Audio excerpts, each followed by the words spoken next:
Alors l'esprit nouveau, on est en 1919. L'esprit nouveau, c'est une revue. Alors les artistes ont beaucoup communiqué tout de suite à travers des revues, diffuser des informations à travers des revues. En fait, un artiste, c'est quelqu'un qui est très bien informé. C'est quelqu'un qui gère l'information, qui est au cœur de la développement. Et sa façon à lui, son métier, c'est d'utiliser ce qu'on appelle la rhétorique de l'image, forme, couleur, matériaux, matière, façon d'agencer. Mais toutes ces façons d'agencer, toutes ces façons de faire, ce sont des informations mises en forme, mises en scène. En gros, ce que je suis en train de dire, c'est qu'un tableau, une œuvre d'art, c'est pas la réalité. C'est pas un morceau de la réalité. C'est toujours une mise en scène, une organisation selon un certain ordre. Que l'on comprenne ou pas tout de suite l'ordre, que cela nous soit agréable ou désagréable. Parfois, les artistes veulent être désagréables. Parce que c'est la façon dont ils auront envie de le dire. Parfois, ils vont le dire de manière sympathique, et des fois, pas du tout. Et puis parfois, ils vont dire, débrouillez-vous. Mon titre, c'est sans titre. Et là, on se dit, quand même. Hein, et pourtant, sans titre, c'est un titre. Mais il ne va pas nous aider. Il ne va pas vouloir nous aider. Parce que les artistes, c'est une façon de dire et de vouloir communiquer les choses. Alors ici, dans cette salle, je vous ai dit, les artistes sont au milieu d'information, c'est très important. Cette salle, elle est consacrée à Fernand Léger. Ici, on voit un certain nombre d'œuvres. Fernand Léger était un artiste de la même génération que Picasso. Ils sont nés tous les deux en 1881. Et Fernand Léger a réalisé des œuvres cinématographiques. Et vous avez autour de vous des maquettes. Et tout ce qu'on constate, c'est que tout on est un peu sous le signe de l'industrie. C'est un peu le point commun. Hein. Tout a l'air sous le signe. Effectivement. L'industrialisation, c'est, ce qui a fait entrer notre culture dans une nouvelle ère, qu'on appelle aujourd'hui l'anthropocène. L'anthropocène, c'est le fait que, depuis l'industrialisation, c'est l'ère géologique qui est la nôtre. Hein. Je me permets, ça va, je la définis. Il y a eu l'ère glaciaire, quaternaire, voilà. Nous sommes dans l'ère appelée l'anthropocène. C'est l'époque, parce que nous sommes à l'ère où l'humain peut soumettre la matière et toutes les forces de la matière jusqu'à la destruction. C'est ce qu'on appelle l'anthropocène. Ce moment-là, c'est le 19e siècle. C'est Watt, la vapeur. La vapeur, c'est connu depuis l'Antiquité. Moi, je suis de l'eau et de la vapeur. Jusque-là, je ne suis pas Watt. En revanche, il y a quelqu'un qui, à un moment, canalise cette force. Et cette force devient motrice et permet d'enclencher des mécanismes. Et ces mécanismes produisent, dans les usines, des mécaniques qui produisent des objets qui vont peupler notre monde. La production industrielle. On va donc être dans une rupture d'échelle. Mais ce qui est... Alors ça, c'est déjà énorme. Hein. Et ça ne s'arrêtera pas. C'est exponentiel.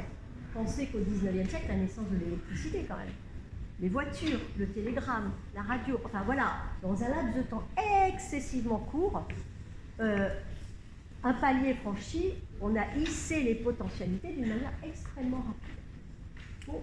Jusque-là, beaucoup d'artistes sont très enthousiasmés. Et là, il y a quand même une énergie, un enthousiasme qui est avéré chez les artistes qui sont là. Hein. Sinon, ils n'utiliseraient pas le mot. Mais il y a une autre chose qui arrive. C'est que si les objets qui sont produits par les usines ont une puissance visuelle, une voiture, une carlingue, un avion, une bombe, je suis désolée, mais... ça a une ligne aérodynamique, une façon de briller au soleil. Si ces objets produits par des ingénieurs, par une usine, c'est-à-dire sans l'intention d'émouvoir, de toucher, c'est-à-dire, bref, si ces objets font concurrence aux artistes, c'est quoi le niveau d'artiste? Mais c'est exactement cette question. C'est ce qu'on appelle le défi du bel objet industriel. On est en 1912, Fernand Léger, Brancusi, dont on a vu une œuvre tout à l'heure à l'entrée, et Marcel Duchamp sont à l'exposition, la première exposition à Paris, à la grande salle des machines qui était située là où se trouve le Grand Palais maintenant, une exposition aéronautique, c'est-à-dire les premiers avions sont présentés au public. Wow, c'est l'enthousiasme, enfin, c'est un enthousiasme colossal, par la forme et puis par le mythe, défier la pesanteur quand même, voler comme un oiseau. Enfin, on se dit que tout est possible, tout est possible. C'est un enthousiasme colossal. Et puis il y a des hélices qui sont présentées, et puis les artistes voient ces hélices qui sont magnifiques, aérodynamiques, fluides, avec des formes parfaites, et ils se disent, mais qui peut faire mieux que ça aujourd'hui? Alors, c'est la question qui va être posée par Fernand Léger, qui, lui, a fait la guerre de 14-18. Il a une bonne trentaine d'années, hein. Il a 37 ans, je crois, au moment où il fait 14-18. Il se rend compte de la place d'une guerre industrielle à grande échelle, avec une implication de machines, et il se rend compte du potentiel à la fois fascinant de la machine, mais aussi extrêmement destructeur. Et lui, il se dit, et beaucoup d'artistes se disent, on ne peut pas laisser l'imaginaire, la puissance visuelle, seulement happée par la destruction. On doit réutiliser cette puissance de ligne dans les œuvres d'art pour qu'on puisse se réapproprier ces formes industrielles pour le plaisir et pas que pour la destruction, pour la création et pas que pour la destruction. C'est un enjeu très fort pour lui, hein, et pour les artistes à ce moment-là. Et c'est ce qu'on a notamment quand on regarde l'œuvre qui s'appelle La Lecture, qui est une œuvre de 1922, qui est l'œuvre préférée de Fernand Léger. Elle présente deux personnes, deux femmes. Bon, vous avez le droit de voir autre chose, mais avec des formes, mécaniques, mais anthropomorphes. On sent, vous voyez, que c'est les bras, le visage, la collerette, le col, que toutes les formes sont traitées un peu comme s'il s'agissait de métal. Et puis là, par exemple, regardez, la tige, les fleurs sont traitées comme du métal, et regardez, c'est coupé très net, c'est des formes parfaites en fait. Hein, et puis là, regardez ce ruban. De toute évidence, quand on voit comment c'est traité, on sent qu'il aime l'effet lumineux et parfait du rythme de la lumière sur le métal. C'est quand même très fascinant. Et puis même la collerette, on voit le passage de l'ombre et de la lumière sur la collerette.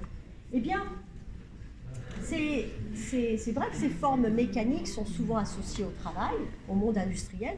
Et là, regardez, elles sont représentées, celle-ci allongée, ça s'appelle la lecture, elle est en train de lire, et celle-ci vient d'interrompre sa lecture et porte des fleurs à la main. Tout sauf le travail. Donc, les artistes, je vous dis, c'est ça la dimension critique, c'est qu'effectivement, c'est pas tout d'un côté, tout de l'autre, c'est comment on va traiter, introduire une dynamique entre les tensions qui sont celles de notre époque. On ne peut pas dire c'est tout blanc et on efface tout, ou c'est tout noir et on gomme tout le reste, mais au contraire, il faut jouer les tensions parce qu'on ne peut pas faire comme si cette autre partie n'existait pas. Si, on peut dire, voilà, on refuse de voir d'ennemis, on peut, voilà. Mais eux, leur rôle, c'est pas d'abonder dans l'art officiel, dans la pensée unique, ce que vous voulez, c'est pas leur rôle. Sinon, qui va faire ce boulot? Vous savez, les artistes que je vois souvent, ils disent mais qui va faire le sale boulot? On fait le sale boulot. Ben oui, à un moment donné, il faut que quelqu'un s'y colle. Parce que sinon, qui fait le sale boulot? Donc après, on peut dire, oui, quand même, ils s'amusent. Oui, oui, aussi, ils prennent plaisir à faire. Parce que là, franchement, hein, ça, ce goût-là, la façon dont il a posé, c'est quand même, on sent que c'est pas à l'arrache comme ça, juste. Vous voyez, on sent, en fait. Donc il y a cette énergie apaisante, harmonique. Il y a même une noblesse à dire les formes mécaniques, mais pas au travail. Et c'est pour ça qu'il va représenter des personnages en train, un peu robots comme ça, mais en train de fumer une cigarette. C'est pas l'apologie de la cigarette, mais quand l'ouvrier est avec sa cigarette comme ça, il n'est pas derrière sa machine. Vous voyez? Donc, et puis il produit de la fumée à la rigueur, mais il ne produit pas sur son poste de travail. Voilà. Donc, l'idée que l'art fait rentrer en dynamique les ambiguïtés, c'est ça, la dimension critique dont je vous parle.